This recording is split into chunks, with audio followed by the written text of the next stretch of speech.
अमीर बालाज और एहसन शाह जब उसकी ज़िंदगी में आता है, इस हवाले से ज़रूर बताइएगा। और अब ये जो एक कहता है ना कि आपका बहुत करीबी, आपको बहुत प्यारा था अमीर बालाज भी, वो तो अब दुनिया में नहीं है, लेकिन है कि इस हद तक ये चीज़ सामने आई कि जो सारे मामले में इन्वॉल्व रहा है वो आखिरकार अब मुबैना मुकाबले में अपने अंजाम को पहुँचा।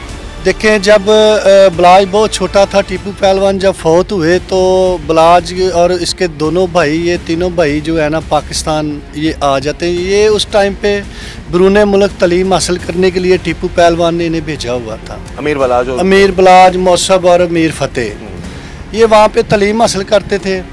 और जब ये हादसा हो जाता है तो उसके बाद उन्हें वापस पाकिस्तान आना पड़ा। जब वापस पाकिस्तान आए तो इधर आके मीर बलाज जो है, सारे हम भाइयों ने फ़ैसला किया कि इसको इधर पाकिस्तान में रोके, ये अपने वालिदैन का कारोबार जो है इसको संभाले और इसको आगे लेके चले और अपने भाइयों के लिए ये बाप की जगह ले।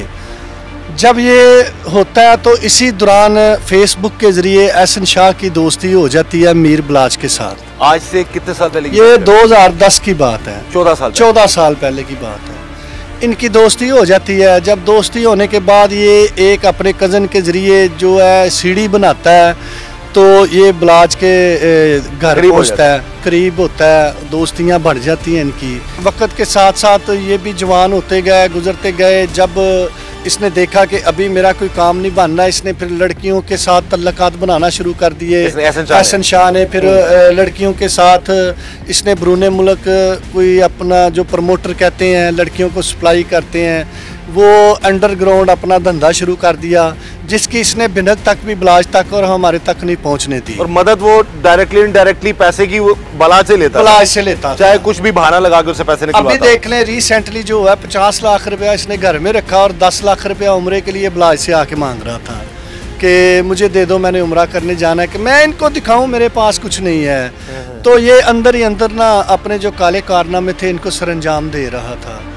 और जब वक्त गुजरता गया, जब कुछ लोगों ने कुछ बातें बाहर निकलना शुरू हो गई, जिन लोगों को इसने थ्रेड करना शुरू कर दिया कि पैसे दो, बलाज के अड्डे पे आओ, मैं आपको छोड़ूंगा नहीं। अच्छा, नाम बलाज को यूज कर रहा है, बलाज का यूज कर नाम उसको कर रहे हैं, फायदा उसी से उठा रहा है। वो कुछ हम भी इधर हमारे भी लिंक्स हैं शहर में, कुछ लोगों ने हम मेरे साथ कांटेक्ट किए कि ऐसे हमें परेशान करता है। कुछ लोगों ने बच्चू मामू के साथ किए। हम फिर बलाज के साथ कुछ नाराज़ हुए, इसको कुछ खींचा कि ऐसे काम मत करो, इसको छुट्टी कराओ, ये अड्डे में ना आए, ये यूराना हमारे बस की बात नहीं है। हमने 15 साल तुम्हारे इर्द गिर्द जो शहर रखा है, ये उसको तोड़ने की कोशिश कर रहा है। तो इसको बलाज भाई आप इसको करीब ना आने दो। तकरीबन फिर 3-4 महीने बलाज ने इसको गुस्से से मना कर दिया कि तुमने इधर अड्डे पे नहीं आना।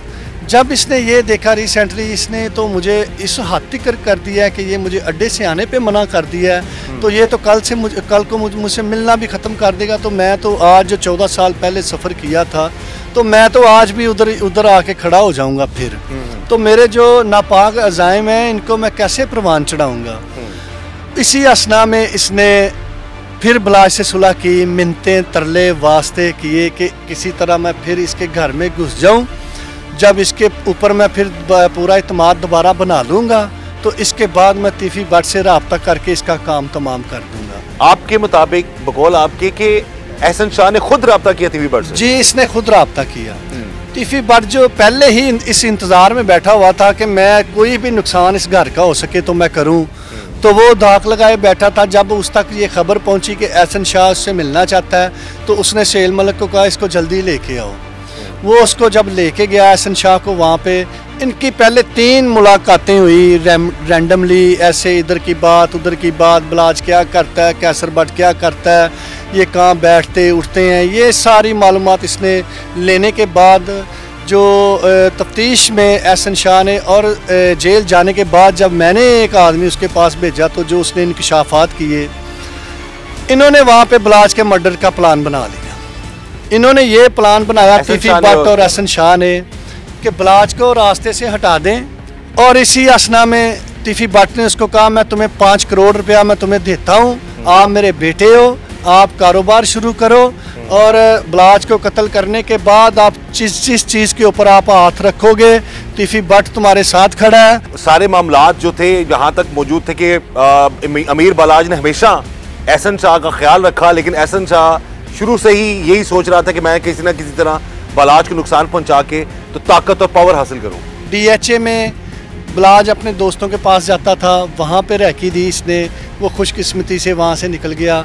और बलाज ने ये कहा, मुझे भी कहा, मुझे लगता है मेरे पीछे गाड़ियाँ आई हैं ना, तो कैसर भाई मैंने ना बड़ी स्पीड से वहाँ से गाड़ी दौड़ाई है और मैं निकल आया हूँ ना। आप इस बंदे का जिगरा देखें, आप इस बंदे का हौसला देखें कि एक बंदे को ये मरवाने का प्लान कर रहा है और उसी से पैसे ले रहा है, और ये दिमाग में सोच रहा है कि ये इसने कौन सा लेने के लिए दुनिया में रहना है। सारा इन्होंने प्लान मुकम्मल किया। शादी का इसको पता था, इसको पता था अगर मैं पाकिस्तान में रहूँगा तो इस शादी के ऊपर बलाज के साथ मुझे लाजमी जाना पड़ेगा। हाँ। अगर मैं शादी पे जाऊँगा तो हो सकता है शक मेरी तरफ आ जाए कि इसने थड़ा दिया है या इसने बताया हम इस टाइम पे लोकेशन दी कि हम यहाँ पे हैं। देखें कितनी चालाकी शियारी पे, जब वो वहाँ पे चला गया और अल्लाह माफ़ करे, अल्लाह माफ़ करे, नबी पाक सरकार सल्लल्लाहु अलैहि वसल्लम के रोज़ा मुबारक के ऊपर खड़े होके जिस बंदे ने ये काम किया, और अल्लाह अल हक है, अल्लाह की ज़ात सबसे बड़ी है। और लोगों ने देखा, अवाम ने देखा, जो बलाज से मोहब्बत करने वाले थे, जो पाकिस्तानी, ओवरसीज़ पाकिस्तानी, पूरी दुनिया जो ये आपका प्रोग्राम देख रही है, जो बलाज से मोहब्बत करने वाले, उन्होंने देखा कि अल्लाह का इंसाफ कितनी जल्दी और कैसे होता है। बलाज को कहीं पर भी इस सारे दौरानिए में इस पे शक नहीं हुआ एहसन शाह पे? कभी भी उसने आपसे जिक्र किया होगा मुझे लगता है कि आप कुछ असल में ना जब भी बात एहसन शाह के बारे में होती थी ना तो बलाज गुस्सा करता था ना। जितने भी गनमैन भाई उधर दोस्त हैं वो कहते थे हाजी साहब वो चंगा नहीं लगता, वो बकवास नहीं करनी मेरे यार दे मुतल्लक। यानी कभी से शक नहीं किया? कभी भी उसने दम तक उसने अपने इस दोस्त पर शक नहीं किया। अपने प्यारों के साथ जितनी मोहब्बत होती है ना, जब पता भी चल जाता है ना तो दिल नहीं मानता। अच्छा, ये एडमिट कर चुका था कि जी मैं सारे प्लानिंग में खुद अपने मुंह से बोला है ये? जी बिल्कुल, ये एहसन शाह ने बोला है कि मैं सारे मामला जी मैं हल्फन ये बात कहता हूँ। मैंने अपने दोस्त को बेचा, मैंने कहा मुझे तसल्ली नहीं हो रही, आप उससे जाके खुद बात करें। उसने जाके इसके साथ बात की, उसने कहा एहसन जो बात है क्या मसला बन, उसने कहा ठीक है मैंने किया, मैंने शहर के ऊपर राज करना है, मैंने आगे चढ़ना है, मैंने ऐसी सीढ़ियाँ चढ़ना है, इसके रास्ते में कोई भी आएगा मैं हटा दूंगा। तो ठीक है मैं तीफी भट्ट के खिलाफ भी बोल दूंगा अदालत में, लेकिन बलाज फैमिली मुझे बेनिफिट क्या देगी? यानी कि खुद ही बलाज को मरवा के और खुद ही बेनिफिट क्या देगी? जब उस मेरे दोस्त ने जब मुझे ये बात बताई, मैंने कहा इस बात को यहाँ पे ख़त्म कर दो, इसका ज़मीर मुर्दा हो चुका है, इसको नदामत नहीं है। ऐसे बंदे जो हैं ये मुर्दार होते हैं, इनके साथ बात करने का कोई फ़ायदा नहीं। ऐसे ये बात को भी इधर दफन कर दो, ये बलाज फैमिली को इस बात सुन के तकलीफ होगी। ये जो भी ऑडियो लीक हुई है मुबैना तौर पर, ये अपनी बीवी से बात कर रहा है, ये इस वाले से बताएं कि अब भी बहुत सारे लोगों के जो कमेंट्स आ रहे हैं सोशल मीडिया पे, कुछ लोग ये कह रहे हैं जी कि शायद मुबैना तौर पर ये ऑडियो जाली हो सकती है। आप बताएं, अब तो काफ़ी करीब से आपने देखा हुआ है वो उसको भी सारे मामला, तो ये ऑडियो जो लीक हुई इस बारे में आपका क्या ख्याल है? मैं आपकी विसादत से नाजरीन को ये बात बताता चलूँ, एक एक लफ्ज़ सच है। एहसन शाह ने गद्दारी की, एहसन शाह ने बलाज को मरवाया। आपने नोट किया कि ये कॉल में कह रहा है कि उस बंदे का नाम मत लेना। हाँ, कोड वर्ड्स में बात कर रहा है कि उस बंदे का नाम मत लेना क्योंकि उसको फिर पता चल जाएगा। ऐसे ही हुआ, वो रिकॉर्डिंग जब जेल हकामात ने सुनी वो एक थड़थली मच गई कि हमारे एक महकमे के बंदों के ख़िलाफ़ ये बंदा जेल में हमारी बैठ के इतनी बड़ी साजिश कर रहा है। ऑडियो लीक हुई और जो हमारी पंजाब पुलिस है ये भी चौकस हुई। इन्होंने इसको फिर रिमांड पे लिया, जो एक मुकदमा इसका अभी रहता था उसके ऊपर रिमांड पे लेके जब तफ्तीश इससे की तो इसने सारे इंकशाफात जो हैं फिर किए, सारा बता दिया। बहरहाल अभी आपको इस सारे मामले में नाजरीन जो चीज़ें सामने आई हैं वो यही है कि गलत काम का गलत अंजाम है।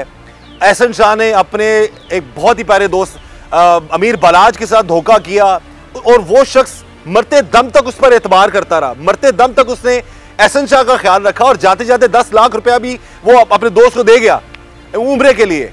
लेकिन वो ये नहीं जानता था अमीर बलाज कि इस शख्स के दिमाग में क्या चल रहा है। और उसके बाद फिर फर्दर अब जो मुबैना ऑडियो सामने आई है उसमें भी जो चीज़ें सामने आई है, वो जो बात हो रही है वो दोस्त है या मियाँ बीवी है, पता तो ये चल रहा है कि मियाँ बीवी हैं दोनों, यानी कि वो औरत जिससे बात कर रहा है एहसन शाह वो उसकी बीवी है, तो उस चीज़ों उसमें भी ये चीज़ सामने आई है कि सारे मामला जो है किस हद तक ये खतरनाक बन चुका था और ये अगर बाहर आता तो बाहर आकर ये क्या क्या नुकसान कर सकता था। बहरहाल जो भी मामलात हैं, पुलिस का जो मौक़िफ़ है इस सारे मामले में वो ये है कि वो बरामदगी के लिए, निशानदेही के लिए कहीं पर लेके जा रहे थे और डेफिनेटली उस पर, उन पर पुलिस पर बकौल पुलिस के हमला हुआ और उस दौरान जो है एहसन शाह जो है वो मारा गया है। बहरहाल गलत काम का गलत अंजाम है। हम यही दुआ करते हैं कि कोई किसी की जिंदगी में एहसन शाह जैसा दोस्त ना हो जो अमीर बालाज जैसे दोस्तों के दोस्त, यारों के यार को दगा दे, उसके साथ बेवफाई करे और उसको मरवा डाले।